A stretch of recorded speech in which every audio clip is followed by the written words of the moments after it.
오늘 우리에게 주시는 말씀은 갈라디아서 1장 6절에서 10절 말씀인데요. 제가 봉독하도록 하겠습니다. 그리스도의 은혜로 너희를 부르신 이를 이같이 속히 떠나 다른 복음을 따르는 것을 내가 이상하게 여기노라. 다른 복음은 없나니 다만 어떤 사람들이 너희를 교란하여 그리스도의 복음을 변하게 하려 함이라. 그러나 우리가 혹은 하늘로부터 온 천사라도 우리가 너희에게 전한 복음 외에 다른 복음을 전하면 저주를 받을지어다. 우리가 전에 말하였거니와 내가 지금 다시 말하노니 만일 누구든지 너희가 받은 것 외에 다른 복음을 전하면 저주를 받을지어다.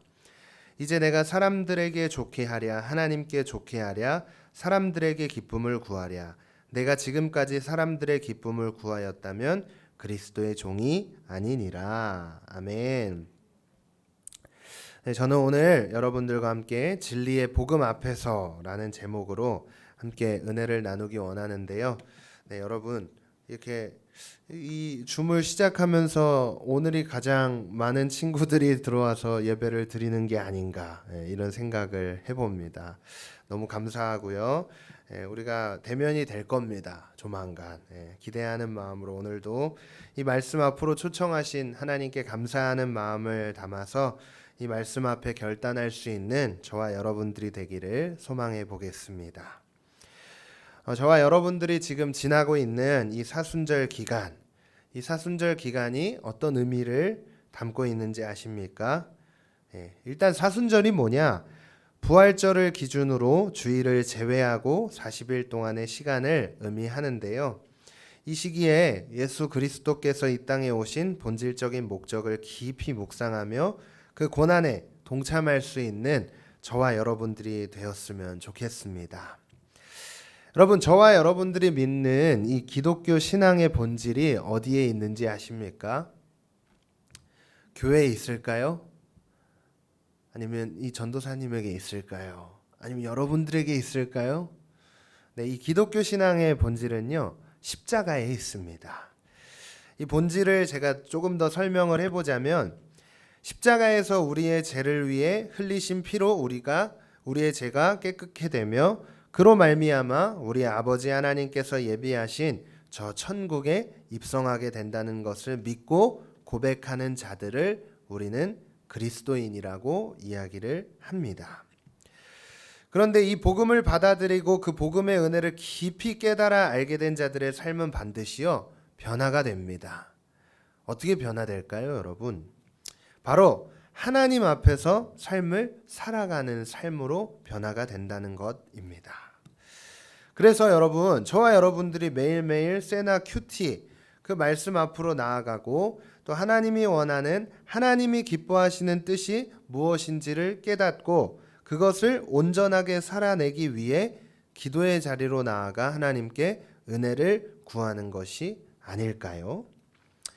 그런데 신앙을 소유하다 보면 가장 큰 문제가 뭐냐면 이 본질적인 복음 앞에서의 행동이 순수하게 따라가야 하는데 세상의 시선으로 자꾸만 이 신앙을 판단하다 보니까요, 납득이 가지 않고 또 그로부터 생기는 의문감 때문에 신앙이 왜곡이 되고요, 또 신앙이 변질이 되어지는 사실을 보게 됩니다. 그게 바로 오늘 우리 함께 읽은 갈라디아서 1장 6절에서 10절 이 본문의 상황과 동일하지 않나 생각을 해보면서 오늘 본문 5절 6절 말씀을 우리 함께 다시 한번 보도록 하겠습니다. 자, 우리 이거는 오늘 지원이가 한번 읽어주십시오. 그리스도의 은혜로 너희를 부르신 이를 이같이 속히 떠나 다른 복음을 따르는 것을 내가 이상하게 여기노라. 다른 복음은 없나니 다만 어떤 사람들이 너희를 교란하여 그리스도의 복음을 변하게 하려 합니다. 아멘. 아멘. 자, 오늘 우리가 함께 읽은 본문 말씀은요, 사도 바울이라는 분이 갈라디아 교인들을 향해 쓴 편지를 기록하고 있는 책입니다. 근데 이 편지를 보면 오늘 우리 멋쟁이 지원이가 읽어주었듯이 당시 상황이 어떠했는지 조금은 알 수 있을 것 같아요. 자, 당시에 갈라디아 교회라는 이 교회 안에요, 어떤 이단적 요소를 가진 사상을 가진 그런 사람들이 들어와서 잘못된 복음으로 그 교회 안에 있는 성도님들을 굉장히 교란시키고 있었다는 것을 방금 읽은 말씀을 통해서 알 수가 있습니다.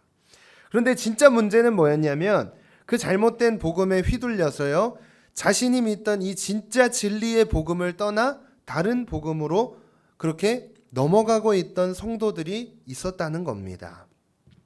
그래서 사도 바울은요, 이 갈라디아서를 통해서 참된 복음이 무엇인지에 관하여 설명을 하는데요, 그걸 통해서 왜곡된 신앙으로 빠져가는 성도들을 다시금 진리의 복음으로 인도하고자 이 편지를 기록했다는 것을 알 수가 있습니다. 여러분, 이 시대를 보십시오. 얼마나 복음이 변질이 되고 그 복음 앞에 대다수의 사람들은 어떤 반응을 들이면서 삶을 살아가고 있는지 보십시오. 이런 모습들을 보면서 저 또한 그렇게 살고 있지는 않은지, 복음 앞에 세속적인 어떤 것들로 타협을 하면서 이 진리의 복음으로 살아가는 것이 아니라 내가 복음이 되어서 살아가고 있지는 않은지, 제가 이 설교 말씀을 준비를 하면서 한번 돌아보게 되었습니다. 저와 여러분들을 이 말씀 앞으로 부르신 하나님께서요, 저와 여러분들이 지켜야 할 복음에 대해서 오늘 선포하고 계신다는 사실을 꼭 기억해야 합니다. 그래서 오늘 말씀을 통해 내가 복음이 아닌, 또 내가 주인이 아닌 우리 구주 예수 그리스도께서 우리를 이 저주 속에서 속량하시고자 십자가를 지셨다는 사실을 믿고 그 믿음으로 이 땅에서 하나님의 뜻을 따라 삶을 온전하게 살아야 하는 것을 믿습니다. 오늘 본문 속에서요, 사도 바울은 이런 잘못된 복음으로 빠져 들어가게 되면 받을 심판이 어떻게 되느냐에 관해서 이야기를 하고 있는데요. 자, 7절 8절 말씀을 볼 건데, 자, 우리 은송이가 한번 읽도록 하겠습니다. 그러나 우리나 혹은 하늘로부터 온 천사라도 우리가 너희에게 전한 복음 외에 다른 복음을 전하면 저주를 받을지어다. 네, 8절도 우리가 읽어주세요. 우리가 전에 말하였거니와 내가 지금 다시 말하노니 만일 누구든지 너희가 받은 것 외에 다른 복음을 전하면 저주를 받을지어다. 아멘. 네. 저주라는 말이 나오니까 굉장히 기분이 나쁩니다. 저주.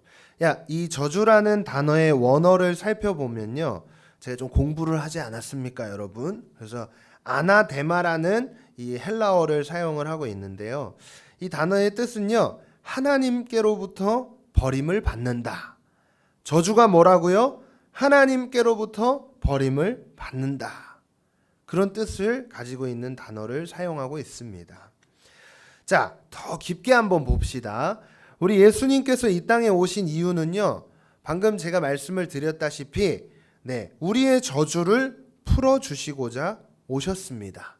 그래서 성경을 보면요, 자, 우리 이거 예진이가 한번 읽어주세요. 그리스도께서 우리를 위하여 저주를 받은 바 되사 율법의 저주에서 우리를 속량하셨으니 기록된 바 나무에 달린 자마다 저주 아래 있는 자라 하였습니다. 아멘. 자, 여러분, 율법으로 인해요 삶이 고통 속에서 살아야 하는 저주를 받게 됐다는 말이 무슨 의미인지 아세요? 당시에 이걸 또 얘기하자면 또 길어지는데, 이거 잠깐만 얘기를 할게요. 이 당시에 이제 유대교가 엄청난 종교였지 않습니까, 여러분? 이 사람들은요, 일주일에 한 번씩 꼭 금식을 해야 돼요.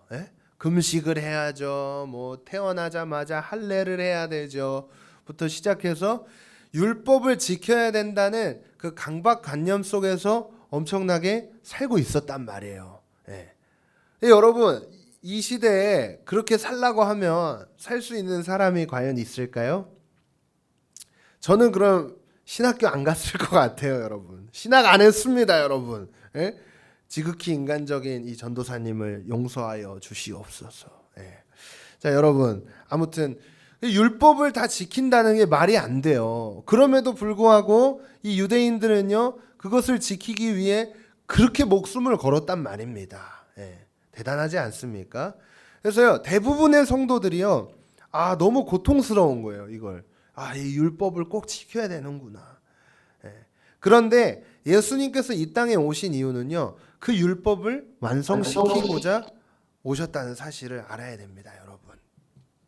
그래서요, 율법으로 인해 삶이 고통 속에서 살아야 하는 이 저주를 받게 된 우리를 위해 십자가를 지셨고요, 그로 인해서 그 저주를 속량하셨다는 사실을 우리가 알아야 됩니다. 그래서 그런데 여러분, 그 다른 복음, 진리의 복음을 떠나서 다른 복음을 향해 떠나가고 있었어요, 이 갈라디아 성도들이. 그 말은 뭐냐면 다시금 그 저주 안으로 들어가게 된다는 거예요. 저주를 속량을 해주셨어요, 우리 예수님이 십자가의 사건을 통해.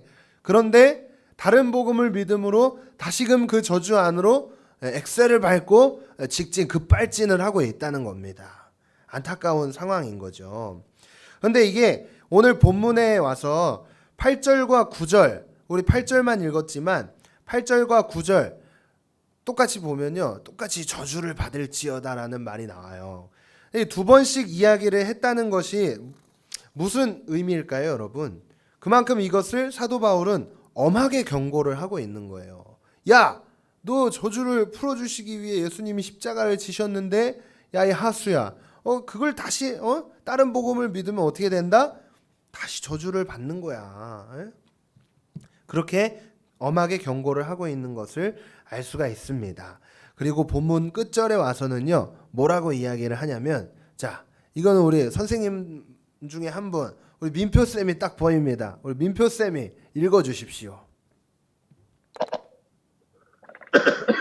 이제 내가 사람들에게 좋게 하랴, 하나님께 좋게 하랴, 사람들에게 기쁨을 구하랴. 내가 지금까지 사람들의 기쁨을 구하였다면 그리스도의 종이 아니니라. 아멘. 자, 여러분, 당시 잘못된 복음을 전했던 자들은요, 사람들에게 바울이 이야기하는 복음 뭐였냐면 진리의 복음인 거죠. 그리스도의 십자가로 인해 구원을 얻고 율법이 완성되었다는 말이요, 진리가 아닌 단순히 사람들에게 환심을 사기 위한 것이라고 그렇게 그를 매도하기 시작을 했습니다. 그러니까 싸움을 한 거죠. 야야야, 사도 바울이 이야기하는 복음이 진짜 같아? 아니야. 어디 그걸 믿고 있어, 잘못된 복음이야. 그게 더 그렇게 이야기를 하면서 성도들을 꼬드겼던 거예요. 그래서 사도 바울에 대해 굉장히 오해를 하고 있던 자들을 향해 이제 내가 사람들의 기쁨을 위해 사역을 했다면 그리스도의 종이 아닙니다. 단순히 여러분들의 환심을 위해 내가 거짓말로 이렇게 이 복음을 전하겠습니까? 그렇지 않습니다. 내가 사람들을 위해 이 복음을 전하는 게 아니라 난 하나님의 기쁨을 위해 이 복음을 전하는 겁니다. 여러분들 오해하지 마십시오 라고 이야기를 하고 있는 거예요. 근데 저는요, 이 본문 10절에 참 많은 묵상이 되더라고요. 단순히 사도 바울이 자신을 변호하고자 했던 말이 아니라 그 차원을 뛰어넘어서 자기 자신의 신앙을 고백하고 있는 것이 아닌가, 그런 묵상이 되어졌습니다. 여러분, 항상 이 복음이 변질되는 순간들을 보면요, 우리의 시선이 가장 큰 영향을 주는데요, 내가 보기에, 그리고 내 눈이 보기에 저게 맞다고 생각할 때 그때 우리의 신앙이 흔들리고 있는 것을 알 수가 있습니다. 한번 볼까요? 왜 그 진리의 복음 안에 들어와 있던 사람들이 그 유대교적 율법주의적인 그 사람들의 말에 혹할 수 있었던 이유가 뭐였냐면요, 그렇지, 율법을 지켜야 우리가 구원을 받는 게 아닐까? 내 생각, 철저히 내 생각이었던 거예요, 이들은. 그렇지 않습니까, 여러분? 사도 바울이 선포했어요. 여러분, 예수님이 십자가를 지심으로 이 율법을 완성해서 우리가 더 이상 이 율법을 지키지 않아도 내 안에서 우리 예수 그리스도께서 주신 그 십자가의 사랑을 통해 우리가 구원을 얻는, 믿음으로 의롭다 하심을 얻게 되었습니다 라고 선포를 했지만, 당시에 많은 사람들이 유대교로부터 신앙을 다 유대교에 있다가 그리스도인으로 된 사람들이 대다수였던 거예요. 그러니까 이전에 했던 습관들이 있었겠죠. 금식해야죠, 할례를 행해야죠, 또 여러 가지 해야죠, 구제해야죠, 헌금해야죠. 그랬단 말, 문 어귀에 서서 막 기도를 열심히 해야죠. 할 게 많았어요. 근데 이거 안 해도 돼, 안 해도 되는데 이제 믿기만 하면 넌 구원 받는 거야. 이상한 거예요, 자기는. 왜냐면 전에 했던 습관들이 있잖아요. 내가 생각했을 땐 이렇게 열심히 신앙을 보여줘야 이거 되는 게 아닌가. 내 생각, 철저히 내 생각, 내 시선, 내가 내 눈에 보기에 맞는 거, 그거였단 말이에요.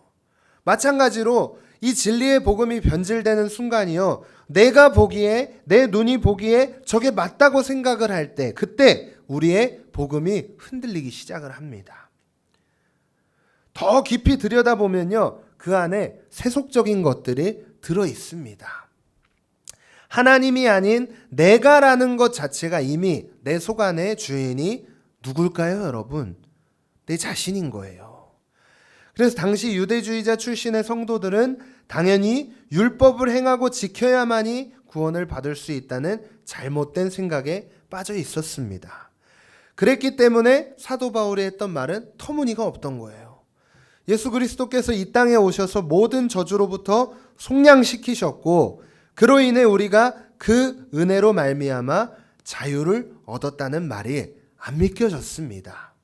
왜 그럴까요, 여러분? 그들 안에 그들이 생각한 자기 생각으로 인해 진리의 복음이 선포되었음에도 불구하고 그것을 받아들이지 못하고 잘못된 복음으로 왜곡되는 상황에까지 이르게 된 것입니다. 결국 그 이면에 무엇이 있었던 걸까요, 여러분? 본문 10절의 말씀에 비추어 본다면 바로 내 자신, 사람의 기쁨을 위해 복음을 타협했던 모습이 아니었을까요? 오늘 제가 여러분들과 함께 묵상하기 원하는 것은 우리가 처음으로 경험했던 이 십자가의 은혜, 그 은혜가 여러분들에게 무엇이었습니까? 제가 정리를 해드릴게요. 바로 자유였어요. 자유였단 말이에요.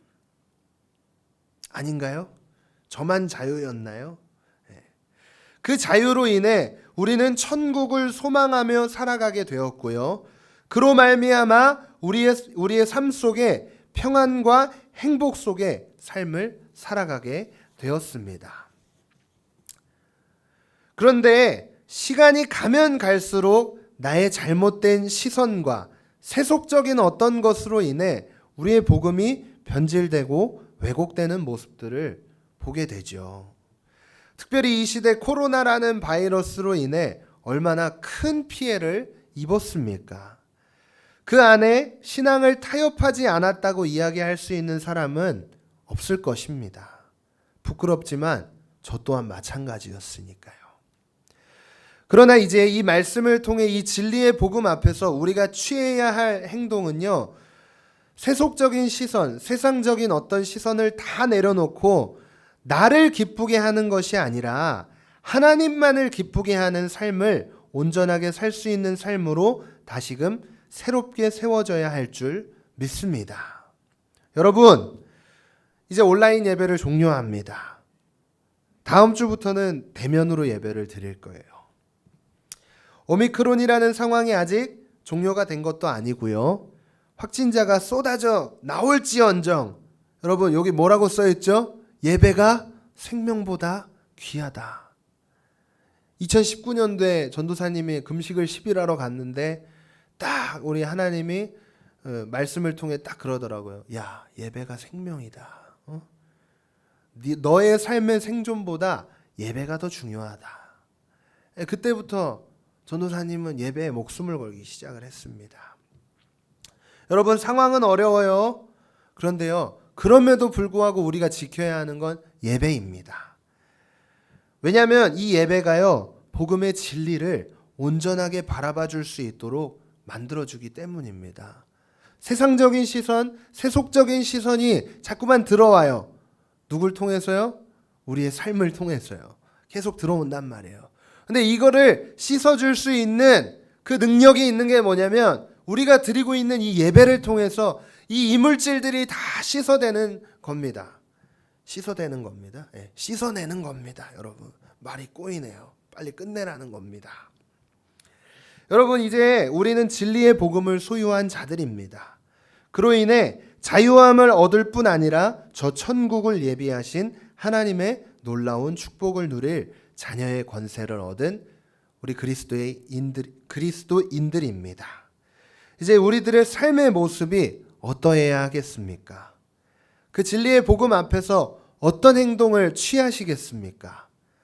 바로 사람이 아닌 하나님을 기쁘시게 하는 삶을 살아야 하지 않겠습니까? 그렇다면 이제 저와 여러분들은요, 세속적인 어떤 시선을 다 내려놓고 하나님께 은혜를 구해야 합니다. 하나님, 이 복음이 세상이 변해감에 따라 자꾸 변질되어 갑니다. 왜곡되어 갑니다. 그런데 더 문제는요, 마치 그것이 진리인 양 포장되어 가고 있는 안타까운 모습들을 보게 됩니다. 그러나 주님, 순수한 이 진리의 복음이 왜곡되지 않도록 당신의 십자가의 은혜로 덮어주십시오. 이와 같은 기도를 통해 이 복음 앞에서 올바른 믿음의 반응을 드릴 수 있는 저와 여러분들이 되었으면 좋겠습니다. 오늘 이 말씀을 정리하면서 이번 대선, 대통령 선거가 다 끝났어요. 윤석열 후보가 당선이 되었어요. 여러분, 절대 저는 정치의 이야기를 하는 게 아닙니다. 오해하면 안 돼요. 저는 좌도 우도 알아서 생각하세요. 견해를 밝히지 않겠어요. 근데 여러분, 이 윤석열이라는 분이, 제가 이분을 옹호하는 게 아니에요. 오해하면 안 됩니다. 요즘 같은 시국에 큰일 납니다. 정치 이야기 잘못하면. 옹호하는 게 아니라 옛날에 이분이 이제 그 국감장인가요? 거기서 했던 말이 이 설교 말씀을 통해서 이 준비를 하면서 떠오르더라고요. 그게 뭐였냐면 정말 감명 깊게 들었던 말인데 딱 한마디였어요. 저는 사람에게 충성하지 않기 때문에 이렇게 말씀을 드릴 수 있는 겁니다. 뭐 이런 말을 했던 적이 있었어요. 딱 그 말이 떠올랐어요. 근데 이 말을 오늘 말씀에 한번 비추어서 보면요, 우리 그리스도인들이 가져야 할 마음도 동일한 거예요. 사람에게 충성하지 마세요. 그 사람은요, 내 자신도 포함하는 거예요. 절대 사람에게 충성하지 마세요. 결국 망하게 돼 있어요. 사람 믿지 마세요. 하나님만 믿으세요, 여러분. 그래서 오직 하나님의 기쁨을 위해 이 진리의 복음 앞에서 올바른 믿음의 반응을 드릴 수 있는 저와 여러분들이 되기 위해 큐티의 자리로 이제 계속 나아오십시오. 댓글이 많이 안 달립니다, 여러분. 어떻게 된 겁니까? 똑바로 하십시오. 우리 은송이도 가끔 댓글을 달아주고, 특별히 우리 선생님들 뭐 하시는 겁니까? 우리 교사 선생님 민표쌤, 여기 부장님과 우리 해숙쌤이 여기 앞에 계십니다. 제 앞에 계시는데 뭐라고 할 수가 없으니 넘어가도록 하겠습니다, 여러분. 어쨌든 여러분, 우리 주영이 주의가 들어와 있습니다. 자, 여러분들 큐티의 자리로 나오는 이유가 바로 이 복음의 순수함을 지키기 위함인 거예요. 여러분, 또 한 주간 살아가야 하지 않겠습니까? 이 변질되지 않은 복음을 들고 온전히 삶 속에서 하나님을 기쁘시게 할 수 있는 저와 여러분들이 되었으면 좋겠습니다. 기도하겠습니다. 하나님, 감사합니다. 오늘도 이 진리의 복음 그 앞에 우리가 결단하기 원합니다.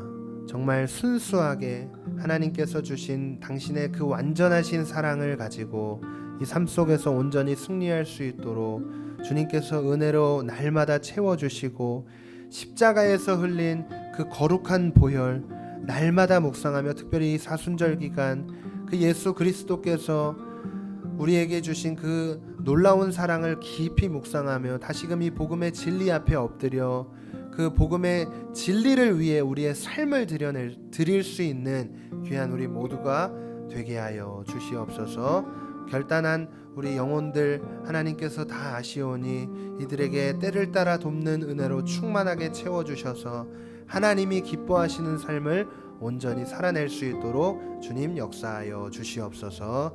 감사드리며 예수님 이름으로 기도했습니다. 아멘.